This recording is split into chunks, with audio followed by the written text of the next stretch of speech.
Hi, I'm Michelle Fakos, an internationally renowned and award-winning expert on Scandinavian art.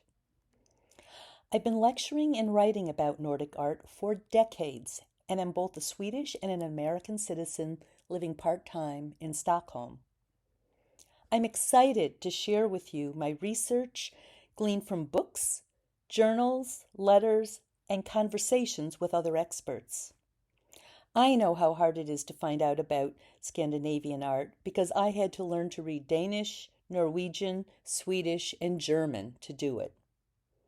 Are you with me? Let's get started.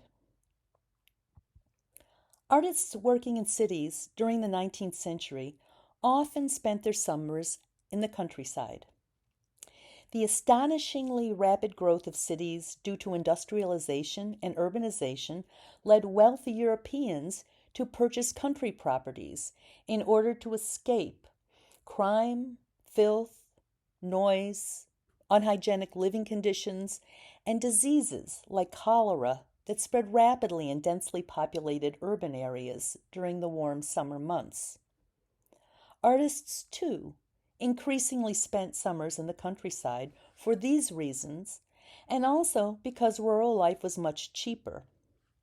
Rent and the cost of entertainment, food, and hiring models was far more affordable in rural villages. In addition, the opportunity to paint without distractions in peaceful environments together with like-minded artists appealed to them, especially in the second half of the 19th century. The availability of paint in tubes, beginning in the mid-19th century, made painting outdoors far easier than it had been previously, when artists had to mix paints from powdered pigments and linseed oil. Another compelling reason was that social life in artists' colonies was also fun and informal, with picnics and costume parties frequent occurrences. In the summer of 1886, a half dozen Norwegian artists decided to spend the summer together painting outdoors. The group consisted of 4 men, Gerhard Munthe, Eilif Pettersson, Christian Skredsvik, and Erik Werenskjöld, and 2 women, Harriet Backer and Kitty Schieland. Their goal was to create a Norwegian school of landscape painting that captured the singular characteristics of Norway's geography and its inhabitants. A school of painting that was recognizably Norwegian, and thus one whose paintings appeared distinct from the landscapes produced by artists working in France at a time when most progressive Nordic artists were living in Paris. But where should they go? Luckily, Skredvik's wife, Maggie Flatte, received Fleskum, a beautiful property 25 kilometers northwest of Oslo, as a gift from her father in 1883, a year after marrying Skredsvik. It was large enough for all of them to live and work from spring to fall. It was located in Bærum, a rural community that had been the site of coal mining from the 16th to the 18th century. Today, it is a protected recreational area filled with forest and hiking trails. At Fleskum's latitude, there is no real darkness during the summer months, the kind where you can see stars at any rate. On the 21st of June, for instance, there are 19 hours of daylight.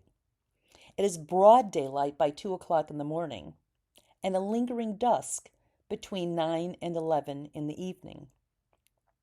There is no time of day when it is too dark to read a book outdoors.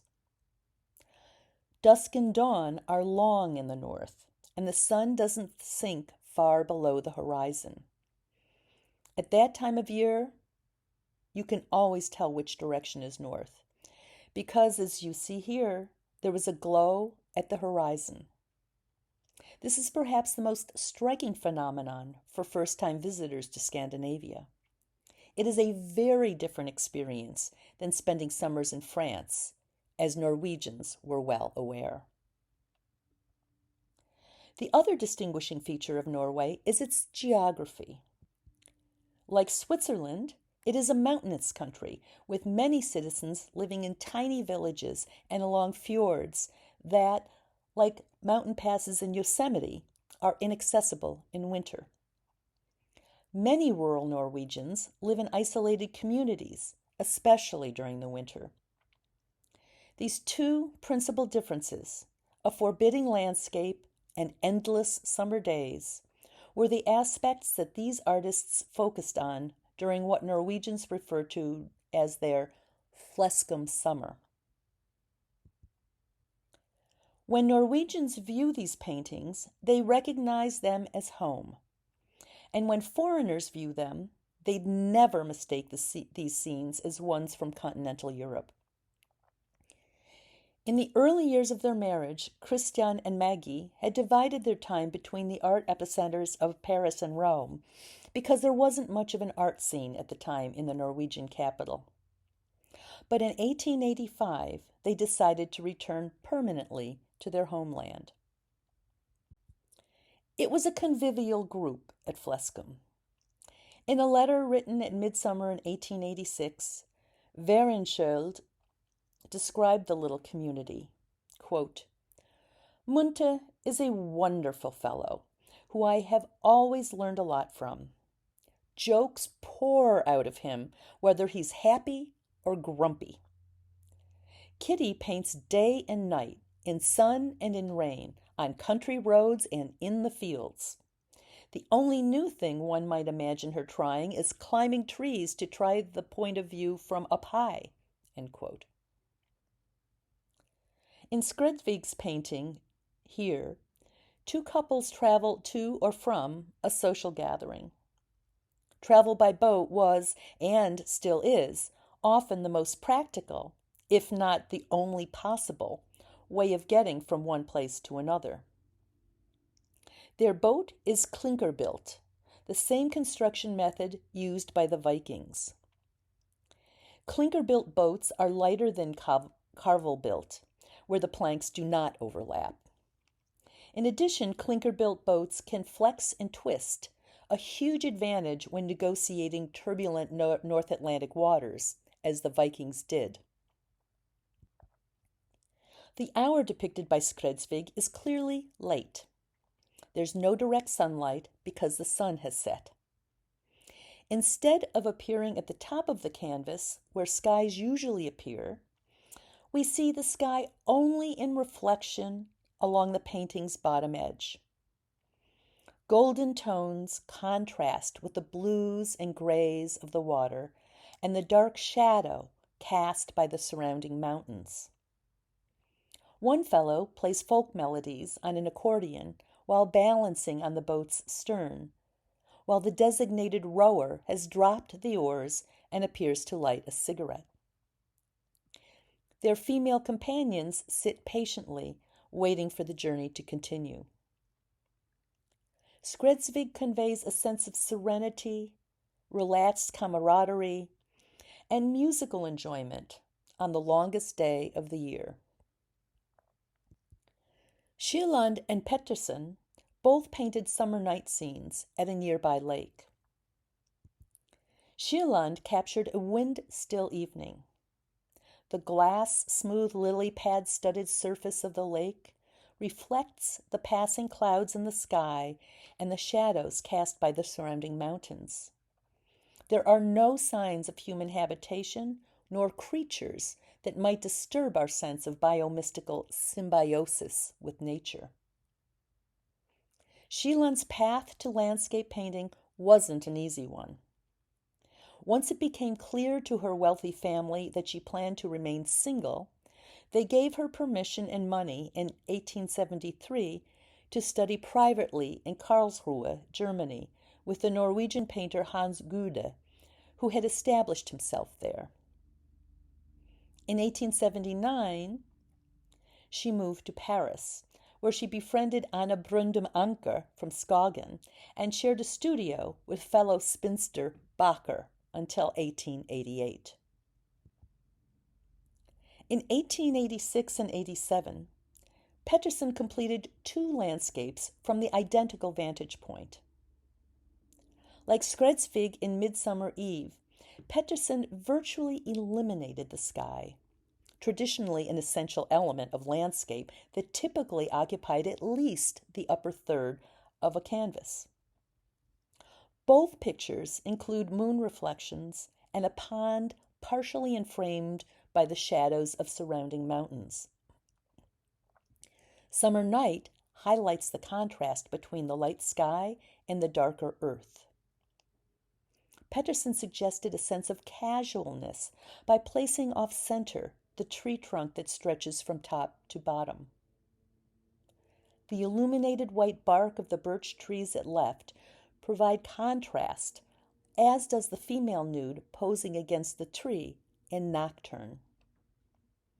Pettersson activated the space of Summer Night by juxtaposing the dark trunk closest to us with the fallen birch that leads our eye to the painting's center. As in Schieland's painting, a compelling sense of calm and contemplation reigns in Pettersson's landscapes. In Nocturne, he replaced birch trees with yellow irises, indicating springtime, probably late May, rather than summer. He added a female nude of the sort one might encounter in a life drawing class. She stands in a classic contrapposto position as she gazes down at the mirror-like water surface. Pettersson included a back-facing figure, a device popularized by German Romantic painter Caspar David Friedrich, the colleague and friend of Norwegian Romantic painter Johann Christian Dahl, who, like Friedrich, lived and worked in Dresden, Germany. Although we approach, we feel reluctant to disturb her solitude. Solitude in nature is perhaps the single most treasured experience of Nordic natives. The year before he joined his colleagues at Fleskum farm, Werenskiold completed his most famous and consequential painting, Peasant Burial. French critics praised it when they saw it at the 1889 World's Fair because it was both beautifully executed and wholly different than anything French artists were painting. To them, it exhibited a quintessential and bold Norwegianness at a time when foreign artists emulated French trends in their desperate bids for critical acceptance at the annual Paris Salon exhibition held at the Louvre. During his time at Fleskum, Werenskiold, an enthusiastic illustrator, worked primarily on book illustrations, including to Nordolf Rolfsson's book Life of Our Fathers, completed in 1888. He also painted On the Way Home, where a father carries his toddler son piggyback along a well-worn country path. Behind them, we see Gjerdsgård fencing, the most common construction for circumscribing pastures and preventing farm animals from wandering in the Nordic countries. It is unlikely that it marked a property boundary, since in Norway and Sweden, the right of public access permits individuals to wander freely on private property as long as they leave it the way they found it. This singularly Nordic type of fencing can only be made in the springtime, since supple young branches are used to tie in place the transverse timbers.